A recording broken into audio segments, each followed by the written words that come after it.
C'est bon? Hein? Et on y va, on attaque. Allez. D'accord. Mais on est sous le regard de l'architecte, alors... Ah. Et après, on racle. Oh, oui.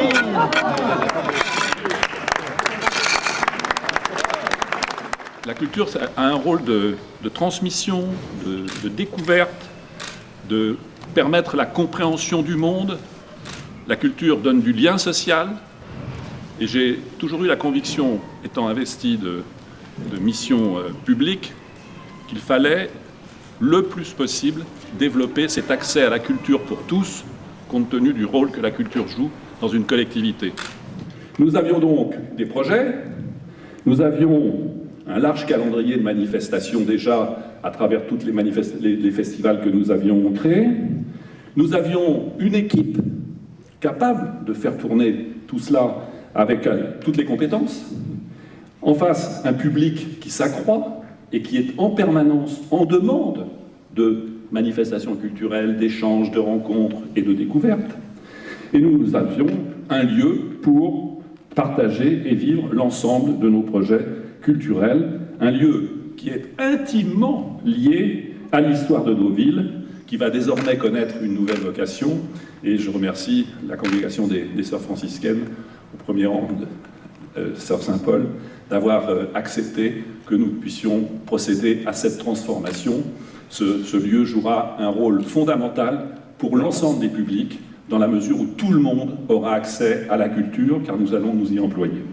On a mené une réflexion prospective, nous avons mis au travail et des spécialistes des médiathèques, des spécialistes des musées, des gens qui pensent le futur, qui pensent les nouveaux usages à travers les nouvelles technologies, à travers les nouveaux comportements.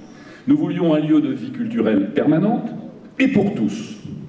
Et donc, la conception générale des choses ici, vous le savez probablement, c'est à la fois d'avoir un musée, une médiathèque, entre les deux, des univers thématiques en lien avec le territoire, et fonctionnant de façon totalement transversale. C'est-à-dire que ces univers thématiques vont être nourris par toutes nos œuvres muséales et par tous nos œuvres et documents venant de la médiathèque.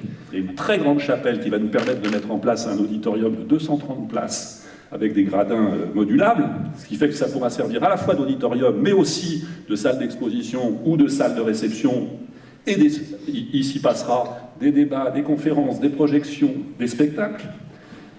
Ce cloître, une cafétéria bien sûr, une boutique, donc 6500 mètres carrés, qui constitue un lieu dédié à la culture au cœur de nos villes. Et la singularité du projet des franciscaines s'affirme de plusieurs façons.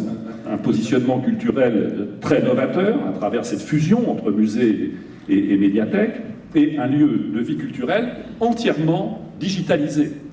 C'est-à-dire que ce que nous avons voulu, c'est que le visiteur puisse être un acteur, construire son propre parcours culturel de la journée en fonction de ses aspirations et de ses goûts et de ses recherches.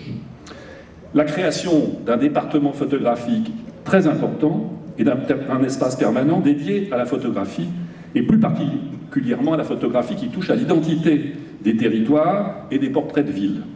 Et le musée des franciscaines sera le seul musée de Normandie positionné et spécialisé sur la photographie. Ce projet nous habite complètement. Une ambition importante, un lieu permanent de vie culturelle pour tous, innovant, structurant d'un territoire que désormais, et je compte sur vous, nous allons faire vivre ensemble.